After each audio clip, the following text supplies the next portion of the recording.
I do not prey on straight men. I do not prey on straight guys. I do not prey on straight men. However, I have been with a lot of straight guys. I think it's degrading to say that I'm turning straight guys into gay guys, or I'm flipping them into bitches, or all of these other things that I've heard people say, not necessarily about me, but about guys who have preferences that I have, that specifically happen to be turned on or fascinated or curious about other straight men. Um, and if we're really being honest about it, what is a straight guy actually? What is a straight girl actually? I always say, like, straight men are like Bigfoot. Many claim to see him, but very few people can produce the receipts. So, with that being said, I'm just a guy that likes the attention. I like it a lot.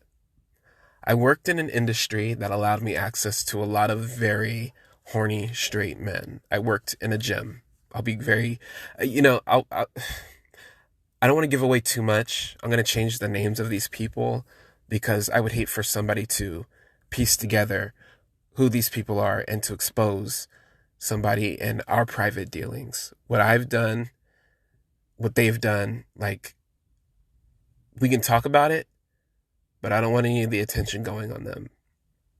So with that being said, I worked in a gym, a very popular gym, for a number of years. And I saw it all. I had the opportunity to see it all. I saw people meet. I saw people fall in love. I saw people get married. I saw them have kids, and I saw them break up. And, just being kind of observant, you just notice patterns in people and desires. And then you start to notice what their needs are. And it's not like I was ever trying to manipulate anybody to have sex. I just happened to be there and happened to be actually genuinely interested in what it is that they wanted for themselves. I almost think of what I do in a way, or what I do, as a service. It's almost like therapy, remember one guy in particular. It was interesting because I knew him and his two sons. One of the youngest son had just turned 18. The next other one was probably like about my age, a little younger than me actually. He was probably like 21. And then the dad, of course, was a little bit older. And he was older than me, of course. All three of them were very sexy men. Very sexy men. And all seemingly straight. But obviously, you know why I'm bringing this up. It started with the dad. So Miguel was absolutely gorgeous. He was a bit of a hard ass. He wouldn't really talk that much. Always kept his head low. Was very quiet. He had the most gorgeous, like, baby soft looking, like, smooth brown skin, like brown sugar. And he had this gorgeous smile. I didn't see the smile at first. Because he hated me. Like, he legit thought I personally was, like, discriminating against him. Not to get into too much detail, but, like, we had a particular service that we offered that he was not signed up for, but none of the other employees were enforcing the rules. So when I was there enforcing the rules, I had just moved into the night shift. When I came in enforcing the rules, he was like, bro, you got a personal problem with me because everybody else lets me do X, Y, and Z. I was like, bro, it really is not that. Like, I have nothing against you. It's just that people pay for this service, and it's not fair for me to let you just have it for free and yet charge all these other people. Like, I always needed to try and treat people the same way. It was very difficult, though, especially because none of the other employees were enforcing the rules. But anyway, that's neither here nor there. So one day he is set off, and he storms into my manager's office, who just happened to be working late that day. And he's like, yo, your effing employee is discriminating against me, blah, blah, blah, blah, blah. He's not letting me have this. And my manager was like, well, it is a paid service and you're not signed up for it. We can get you signed up, but my employee's doing everything the right way. I'm so glad my manager had my back, because I've had managers before that will kowtow to whatever a customer or member wanted. So anyway, it's not important. Once he realized that I did not personally have it out for him, I think he felt bad that he caused such a scene and that he had treated me so. And he apologized to me. And when he apologized, we had a little conversation back and forth. And I saw him smile for the first time. I'm getting butterflies right now as I think about it. Like, he had a smile that was like, it would just stop you. He had these rich, dark brown eyes, these gorgeous white teeth. And I don't know what about him. It was like, just under that hard shell, there was just the sweetest guy, like the sweetest guy. And we started to talk. Like, every time he would come in, he would tell me about his life. He had 2 boys, like I said. He broke up with his wife. He's gone through a series of girlfriends. He had 2 at the moment. He was a player for sure. And it was cool. One day, I mean, every time he would walk away, though, you think I wasn't checking him out. Like, he was gorgeous. But I remember this one day in particular where finally we weren't talking about his girls anymore. And he asked me, like, do I have a girlfriend? And usually at this time, this is kind of where it started to shift for me, where I started to accept more the fact that, like, guys are kind of like my thing. But I wasn't very vocal about that. Like, I wouldn't let anybody know. Anyway, he asked me if I had a girlfriend, and I told him, like, no. I said, no, I don't have a girl. He was like, why don't you have a girl? You're a good looking guy. You could get tons of girls. I said, well, I'm not really into girls. And he just stopped and he looked at me, like, with those, like, serious, like, I don't know, like, he looked like he was ready to, like, he could snap and jump me any minute. He had, like, a really hard look about him. He was like, what do you mean? I said, and I was getting nervous. I said, I'm not into girls. I like guys.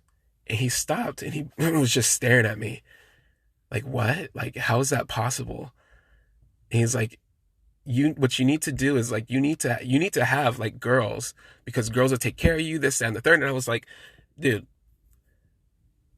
you're not exactly the ambassador for healthy heterosexual relationships with all the girls you've ran through. So let's not start talking about this. And he laughed. He was like, I just didn't see you in that way. And I was like, yeah, well, it's kind of my thing. He looked at me, like, super confused. And he was just like, I gotta go work out. And, like, he takes off. But for the first time, this time when he takes off, usually I watch him walk away. I love watching, like, he has that dad bod where it's like the chest is nicely built. He might not have a 6-pack, but, like, everything is built. And, like, oh my God, like, just, like, such a smooth, gorgeous man. This time, when he walks away from me, he did something he never did before. He looked back. He was walking away, got about 20 feet ahead, and I saw him turn back and kind of glance back over his shoulder at me. Of course, I was looking, because I'm always looking, but whatever. And I was like, wonder what that was about.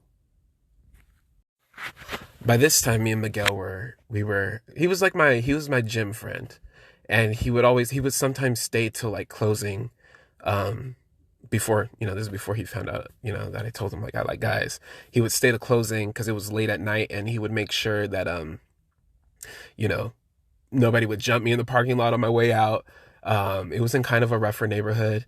So he would kind of, I don't know, I just felt always super safe around him. It was really nice. It was really nice having him there.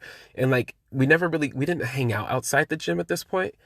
But I felt like, close to him. Like, I felt like we were friends.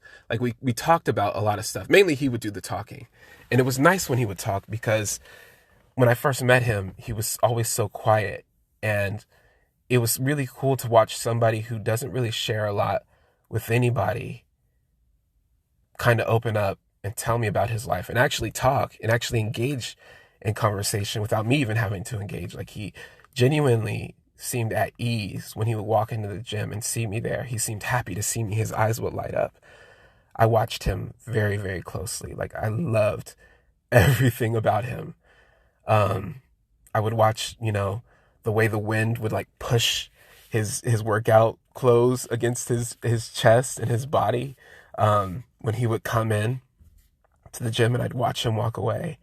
But yeah, when I started working the night shift there, that's when we met, and it turned into like, as I would close, he would kind of stay a little later and just make sure that I got to my car safely. And it was so cool. Like, it was so cool. Like, we would talk, and he'd be like, okay, have a good night. As soon as I got to my car, have a good night. Bye. And I just felt always like he was protecting me when he was there. Really nice guy. Really, really nice guy. Then one night, I was closing, and I thought, one part of my routine is I go and I check all the doors. I go into all the different rooms, make sure nobody's hiding away, because we've had people stay late and like try to work out afterward or try to steal. So I would check everything. I would comb through all the rooms, make sure nobody was in there. I checked the locker room, which is closest to the desk, and then I would lock the front door and I would take off, set the alarm and take off. This time, I check all the fitness studios. I check the main portion of the gym. I check the free weight area. And as I'm coming out, I hear the water running in the shower. And it's not uncommon for people to, leave water running in the shower. It just leave. I don't know who the fuck does that, but it's not an uncommon thing to happen. This time, gym's closed. I don't know where Miguel went. I thought he must have took off. Sometimes he wouldn't always stay super late with me, but anytime that I was closing, he usually would stay and make sure that I got to my car safely. I figured he must have left when I was, checking the doors and stuff or whatever. I didn't see him walk out, but I figured he wasn't there. And he usually doesn't shower at the gym. But anyway, I'm in there, and I'm like, I call out like, hello, is anybody in here? Shower's going. And I check the other stalls before I check this stall. I'm saying like, hey, we're closed. My voice is reverbing all over the hard surfaces of this shower room. It's steamy. There's no way that you could not have heard me. There's no way that you could not have heard me. And I get to the stall, and I don't see anybody in there. I don't hear like movement, like somebody's in there. It just sounds like the water's just spraying and hitting the thing. So I don't think anybody's in there. I still give it a polite knock. And I was like, I'm coming in. And I open the door. Oh my God. I open the door, and Miguel is in there. And he is completely naked, completely sudsed up. And like at first, I see like his ass, his like perfectly like round yet still firm ass, smooth, thick legs, all the way up to his chest, his arms. And he turns around, he's like, oh shoot. And like as he turns around, like his dick is like hard as a rock and just like swinging. Like his dick is nice. It's nice. It's like a solid 9, and it's thick, and he is just like rock hard. And I'm like, oh shoot, I'm sorry, dude. And I close the door, and I go out, and I wait for him to finish showering. And it's like 5 minutes go by, and I'm like, dude, like, how long are you really gonna shower? Like, I gotta get out of here. But at the same time, like, my heart is, I'm like nervous, and he's like, I'm gonna have to face this guy. I can't just like leave him in here and go home. So I'm gonna have to see him walk out. And like, I've seen him naked. Not only have I seen him naked, I've seen him naked and rock hard. And eventually I hear him call my name. And he's like, hey, can you bring me a towel? I'm like, can I bring you a towel? He's like, yeah, I forgot my towel. Can you bring me a towel? And so I bring him a towel, and he is standing there just dripping wet. And he sees me, and I see him, and he has a look in his eyes like he's as scared as I am. Like, I'm terrified. But he's like looking at me like, I don't know how this is gonna go, but I'm putting it out there for you. And like, he's standing there, Still rock hard. Big has balls too. Like his balls like hang low and they're pretty big. And he's looking at me and he kind of gives like a little smile. And I'm just like, fuck it. I walk over to him. And as many times as I fantasized about like what his lips are going to feel like, what they're going to taste like, it's like, this is my chance. And I'm shaking. I am like vibrating. I'm shaking so much. And I remember that first kiss. It was like, I don't even know how to describe it. It was like smooth as honey and sweet. And like we lock lips, we kiss a little more. Then comes the tongue action. I'm rock hard, he's rock hard. I'm like, we're doing everything we can possibly do right in this moment. Um, I start getting naked. He's kissing all over me. He's kissing my neck. He's kissing me down in my chest. And like the way that he's holding me, like you would think his hands were like frying pan hands. They're like huge. And like he's holding on to me and he's gripping me like at all the right places, like one hand on my cheeks, the other hand wrapped around my spine. And I'm just like, I'm taken with him. And like we're going at it. Um, and he starts to go down on me. And I'm shook. I'm shook right now because it's like, I never saw him as like, I never saw this happening as much as I might have wanted it to happen. Cause yes, he's attractive. Like as much as I would have wanted it, like I never expected this to happen. And he's pretty good. Like he's going, um, and then it's my turn. So we we trade oral and stuff. And then he's like, turn around, let me fuck you. And I let him. I turned around. He put soap and like spit and like, I don't know what else on his dick to make it smooth. And like, I'm just like, I was so like fucking open for him right now in that moment that like, it just felt so right. And like, he fucked me. We went back into the shower and he fucked me fucking good. A good solid like 20-minute fuck, just like railing me over and over and over again. Like it was so deep inside. Like I had never had anybody that big before being that deep inside and like just going at it and going at it. And I'm not really, usually I do the fucking. And I think it was because I liked him so much and because he knew what he was doing and like it just felt, I don't know how to describe it. It felt great. It felt like like a puzzle piece had been connected inside me, having him deep in me. And like it felt pleasurable. Like I've tried bottoming before for other guys. And it's always just kind of like, meh, I can do it, but I don't feel good about it. Like it doesn't feel like something that feels enjoyable. But I think because I liked him so much and because he was such a cool guy and because I really wanted him, that I just felt that connection.